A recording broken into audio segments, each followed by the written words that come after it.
हाय, क्या आप जानते हैं अगर कोई एम्प्लॉई रॉन्गली टर्मिनेटेड हो जाती है और बाद में जब उसकी टर्मिनेशन इलीगल प्रूव होता है तो वो कंपनी में वापस ज्वाइन कर सकता है।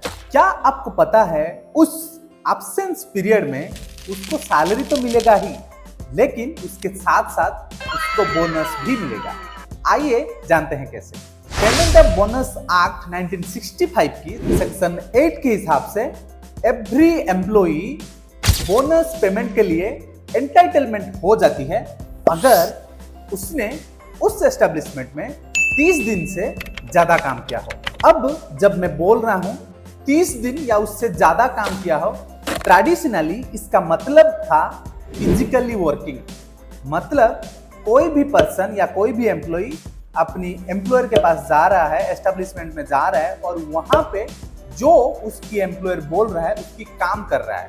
लेकिन समय चलते के बाद कोर्ट ने एक लिबरल इंटरप्रिटेशन निकल लिया। हमारी जो केस है, कोई भी एम्प्लॉई अगर रॉन्गली टर्मिनेटेड हो जाती है और बाद में ये प्रूफ होता है कि ये जो टर्मिनेशन था वो इलीगल था और उसके वजह से कंपनी वापस उसको रीइंस्टेट करती है, ये जो एब्सेंस पीरियड है उसको भी वर्किंग डेज माना जाएगा।